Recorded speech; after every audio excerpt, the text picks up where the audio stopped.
사랑하는 친구들 반갑습니다. 1월 15일 수요일 말씀을 나눌 강지영 목사입니다. 많은 다짐으로 시작한 2025년 1월의 반을 지나가고 있는 지금 다시 한 번쯤 삶을 점검하며 말씀으로 시작하는 하루가 되기를 도전합니다. 동문서답이라는 사자성어에 대해 들어보았을 겁니다. 이 말을 문자 그대로 해석하면 동쪽에 대해 물어봤는데 서쪽에 대해 답한다는 뜻입니다. 묻는 말에 전혀 관계도 없고 질문과는 상관없이 벗어난 엉뚱한 대답을 할 때 쓰는 말이죠.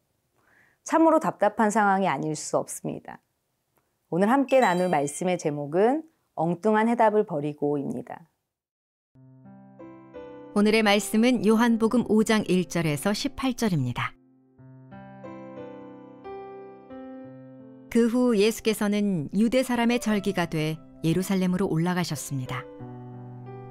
예루살렘의 양의 문 근처에는 히브리 말로 베데스다라고 하는 못이 있었는데 그 못 주위는 5개의 기둥이 있었습니다. 여기에는 눈먼 사람들, 다리 저는 사람들, 중풍 환자들 등 많은 장애인들이 누워있곤 했습니다. 그들은 물이 움직이기를 기다리고 있었습니다. 주의 천사가 가끔 내려와 물을 휘저어 놓았는데 물이 움직일 때 맨 먼저 못에 들어가는 사람은 무슨 병에 걸렸든지 다 나았습니다. 거기에 38년 동안 병을 앓고 있던 사람이 있었습니다. 예수께서 그가 거기 누워있는 것을 보시고 또 그가 이미 오랫동안 앓아온 것을 아시고 물으셨습니다. 내 병이 낫기를 원하느냐? 환자가 대답했습니다.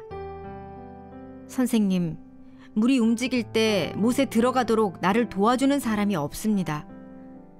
내가 가는 동안 다른 사람들이 나보다 먼저 물속에 들어갑니다. 그러자 예수께서 그에게 말씀하셨습니다. 일어나 내 자리를 들고 걸어가거라. 그러자 그가 곧 나아서 자리를 들고 걸어갔습니다. 그날은 안식일이었습니다. 그래서 유대 사람들은 병이 나은 사람에게 말했습니다.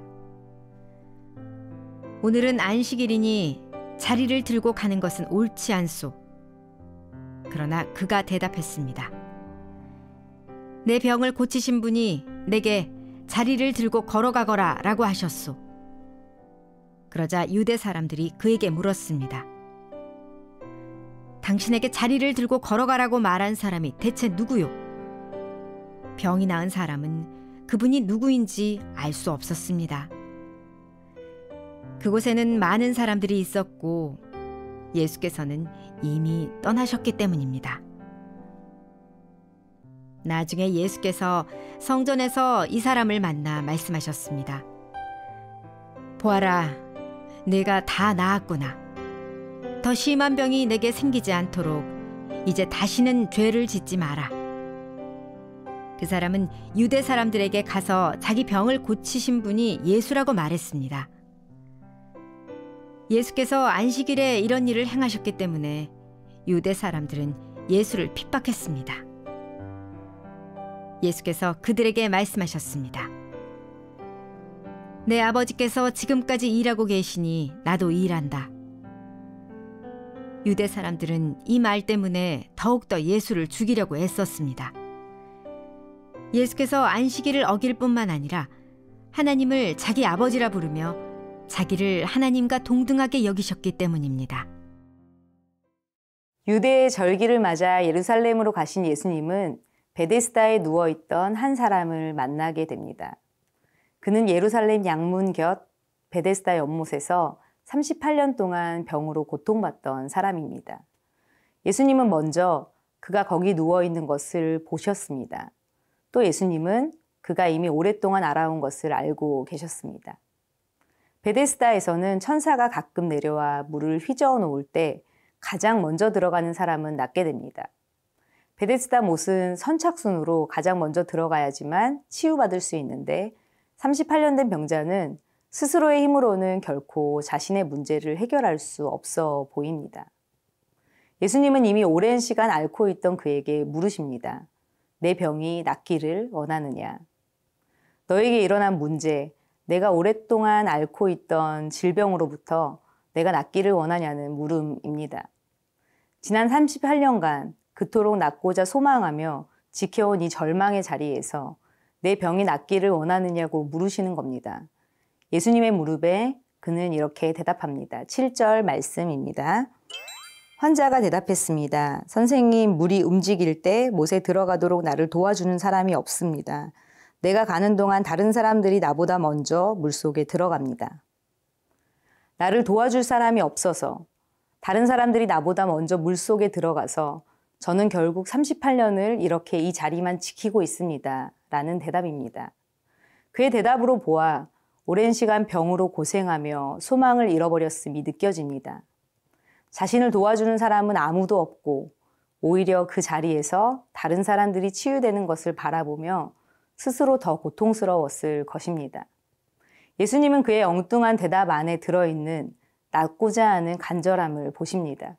그리고 그에게 말씀하십니다. 일어나 내 자리를 들고 걸어가거라. 오랜 시간 반복되는 좌절과 절망을 경험하면 다시 소망을 품기가 쉽지 않습니다.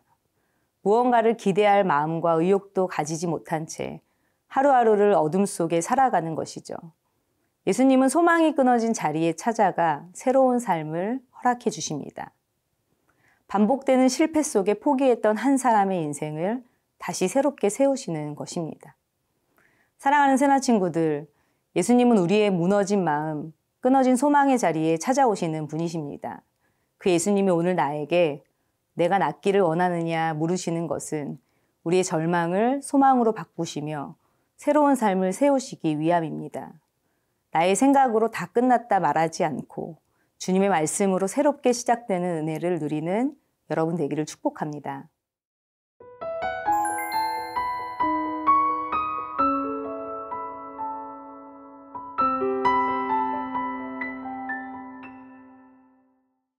예수님이 병자를 고치신 날은 안식일이었습니다.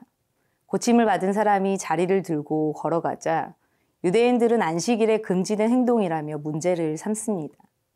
그들은 병자가 38년 동안 고통받던 상태에서 벗어난 놀라운 기적을 보면서도 하나님께 영광을 돌리기는커녕 율법 위반 여부에만 집중하고 있는 모습입니다.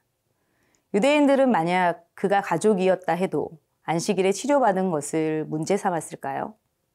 그들도 잘 알던 구약 성경의 계명은 하나님 사랑과 이웃 사랑입니다.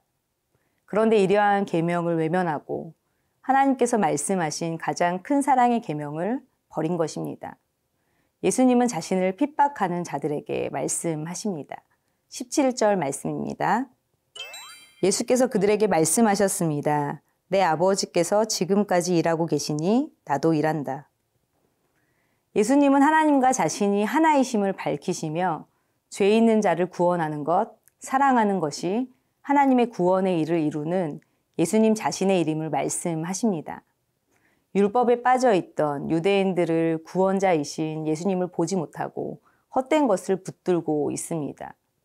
구원자이신 예수님이 진정한 소망과 안식을 주시려는데 자신들의 기준만 고집하고 있는 것입니다. 잘못 붙들고 있는 이 기준을 내려놓을 때 비로소 새로운 소망과 위로를 얻게 됩니다. 왜냐하면 우리의 힘으로 해결할 수 없는 문제를 예수님만이 해결해 주실 수 있기 때문입니다. 38년 된 병자는 소망 없는 베데스다의 엉뚱한 해답을 들고 오랜 시간을 싸워왔습니다. 그러나 그의 상황은 바뀌지 않았고 삶은 깊은 외로움과 절망 가운데로 빠지고 있었던 것이죠. 그가 오랜 시간의 절망을 깨고 예수님을 통해 치유받고 새로운 삶을 살게 된 것처럼 자기 생각과 율법주의에 빠져있던 유대인들도 그 틀을 깨고 예수님을 통해 진리를 깨달을 수 있습니다. 사랑하는 새나 친구들, 우리는 누구나 자신의 방법과 해답이 맞다고 생각하며 살아갈 때가 많습니다. 그래서 종종 내가 다 해봤어. 내가 다 해봤는데 안 돼. 라는 기준으로 좌절을 마주하기도 합니다. 삶을 살아가며 여러 번 부딪혔는데도 해답이 보이지 않을 때 예수님을 바라보십시오. 소망과 구원은 오직 예수님께만 있습니다. 사람들이 세운 기준과 방법대로 되지 않을 때 예수님의 방법대로 그 기준을 뚫고 새로운 소망의 길을 걸어갈 수 있는 세나 친구들이 되기를 축복합니다. 사랑하는 주님, 나의 힘으로 해결할 수 없었던 삶의 문제를 들고 주님께 나아갑니다. 모든 문제를 해결해 주시고 새로운 소망을 품게 해주실 예수님만 붙드는 오늘이 되게 하여 주옵소서. 예수님의 이름으로 기도합니다. 아멘.